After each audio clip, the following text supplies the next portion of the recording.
आवधिक आकलन कैसे करें? आपके सामने तीन इस आवधिक और आकलन को एक्सप्लेन करें जी। आवधिक पीरियोडिकल यानी कि सरल भाषा, हाँ, यानी कि जो किसी अवधि विशेष पर किया जाए, ठीक है। एक उसकी अवधि सेट है, कब करना है कि साहब 11वें सप्ताह में पहला हो, अच्छा। और दूसरा कब होना है कि साहब दूसरा अंग्रेजी में 19वें में होगा, गणित में 18वें में होगा। तो अवधि ये उसका मूल शब्द है, उससे आवधिक बना है। तो जहां पर अवधि सुनिश्चित होती है उस समय पे विशेष पर होने वाले आकलन को हम आवधिक आकलन कहते हैं, ठीक है साहब। चलिए अब ये स्लाइड दिखा दें प्लीज पलक जी। आप देख रहे हैं आगे चले गए क्या? यस, थैंक यू जी। इसमें आप देख रहे हैं कि तीन किस्म की कैटेगरी है, एनिमल, पीपल, थिंग। क्या इसमें बच्चा बॉक्स को पढ़ पा रहा है? शिक्षक बच्चों से बॉक्स में चित्रों को देखने के लिए कहें और जो जानवर हैं उन पर सही का चित्र लगाएं, ठीक। आप उसमें 4 चित्र दिए गए हैं एनिमल में, और जहां तक मैं समझ पा रहा हूं भाई उसमें 2 एनिमल हैं, 2 एनिमल नहीं है। तो क्या बच्चा खरगोश को देख करके टिक कर पा रहा है? अगर हाँ तो ठीक है, नहीं कर पा रहा है फिर देखा जाएगा आगे, उसके लिए फिर रेमिडिएशन होगा। अच्छा, एक में क्या बड़ी है छोटी समझ में नहीं। आप ये भी एक प्रश्न आ रहा है, जैसा मैं इसका जवाब मैं दे भी चुका हूं। आप बिल्कुल जो आपको एफएलएन का जो मटेरियल दिया गया है आप बिल्कुल उस पर स्टिक करिए और विश्वास रखिए, आप भरोसा रखिए। मैं आपको भरोसा दिलाता हूं यहाँ बैठ करके आरएसके की तरफ से, बच्चे बहुत जल्दी उसको पिकअप करेंगे और यही सही तरीका है जिससे हम अब सीख रहे हैं। बिल्कुल कैपिटल का इस्तेमाल अभी मत करें। हमको लगता जरूर है कैपिटल आसान है, लेकिन ऐसा नहीं। चल अगला है रीड, ईट, जंप, और सामने 2-2 चित्र बने। बच्चा बता पाए, एक तो वो पढ़ रहा है रीड को और एक वो ये देख रहा है कि ये 2 जो बच्चे हैं ये इनमें रीडिंग कौन सी एक्टिविटी है। तो यदि वो उसको एसोसिएट कर पा रहा है तो वो सही, नहीं कर पा रहा है तो हमें उसको फिर से देखने की आवश्यकता है। पलक नेक्स्ट प्लीज जी। अगले में आप देख रहे हैं उन चित्रों पर घेरा लगाएं जो एक से अधिक वस्तु दिखाते हैं, यानी इसमें कुछ सिंगुलर है कुछ प्लूरल है। तो आप देख रहे हैं कि भाई एक चाबी मुझे लग रही है कि शायद अकेली है, एक ये गेट, दरवाजा अकेला दिख रहा है, ये सिंगुलर है। तो ये मेरे ख्याल से बहुत हद तक गणित जैसी एक्टिविटी हो गई है। जो बच्चे गणित के बारे में क्षमता रखते हैं वो इसको भी कर लेंगे।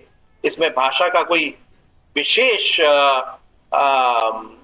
टेस्टिंग इसमें फिलहाल तो मुझे नहीं दिख रहा है, अनलेस कि दे से द नेम ऑफ दैट कि ये गेट है, ये की है, ये बॉल्स हैं, ये पेंसिल्स है, नॉट लाइक दैट। अगला है match the pictures with the right colour.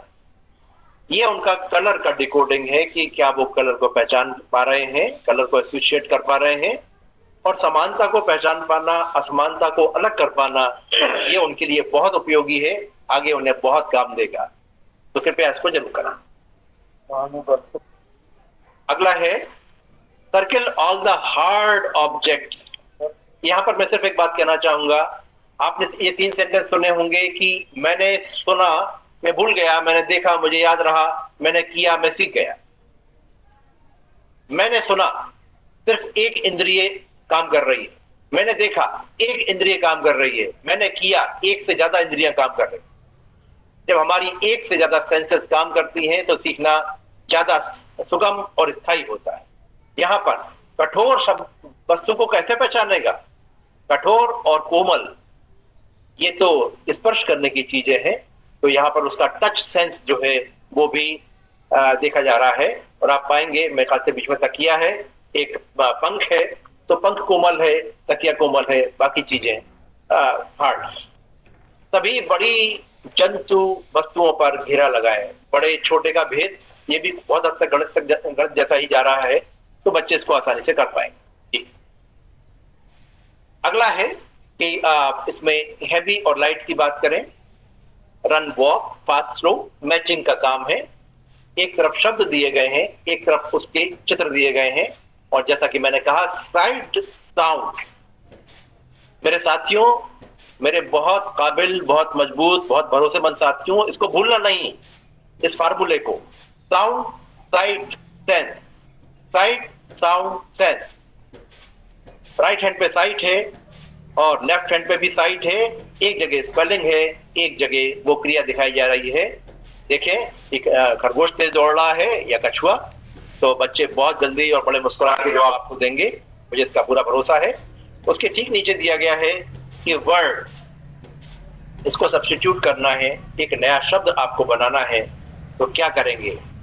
SAG लगाएंगे या TAG लगाएंगे? और यहाँ पर भी CBC थ्योरी काम कर रही है, मित्रों ध्यान से देखिएगा, ठीक है।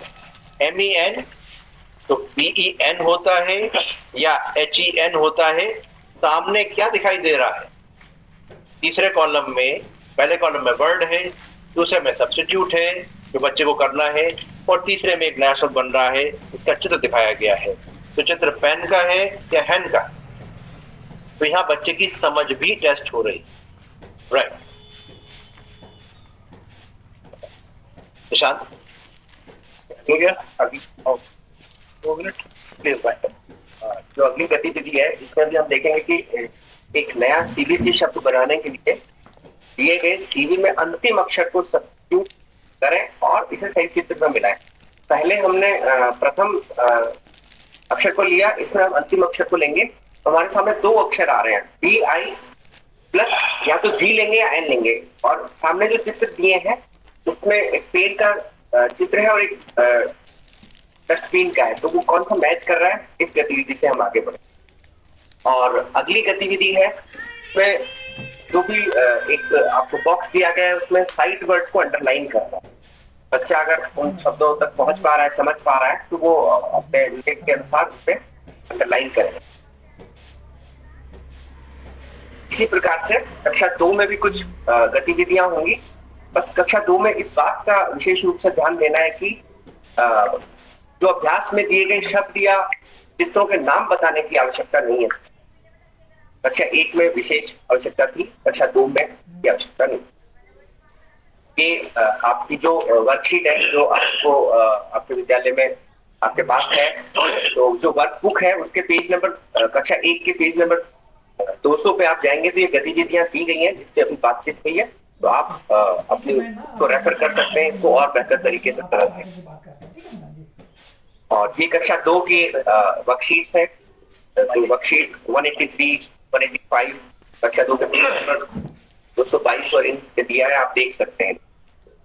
ये ट्रैकर है, तो ट्रैकर में जो हमारे और विषयों के साथी ने बताया उसी प्रकार विशेष रूप से गणित में इसी प्रकार से जैसे आप देखेंगे कि CBC शब्द का, CBC वर्ड्स का आपको ट्रैकर के रूप में देखना है। तो पहला मैं पॉइंट ले लेता हूँ, सब्स्टिट्यूट बिगिनिंग साउंड। इसके ब्रैकेट में दिया है 4, तो मिनिमम 4 अगर वो हल कर पाता है तो उसे हम सही मान लेंगे, अगर 4 अंक वो पाता है। तो यहाँ हमने सुनील की हम बात करें तो उसको वो 5 में से 4 ही कर पाया, तो आप देखेंगे अगले कॉलम में उसके राइट का निशान है।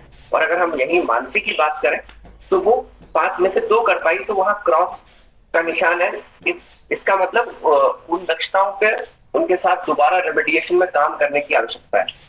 और ये कक्षा 1 का ट्रैकर है। इसी प्रकार हम साइट वर्ड्स में देखेंगे, इसी प्रकार हम लेटर राइटिंग। ये कक्षा 2 का ट्रैकर है। इसी में अगर हम आदित्य की बात करें तो CBC picture word spelling bracket में 3 दिया है। अगर न्यूनतम 3 अंक पाता है तो उसके अगले कॉलम में राइट का निशान लगेगा, 3 से कम पाता है तो क्रॉस का निशान लगेगा।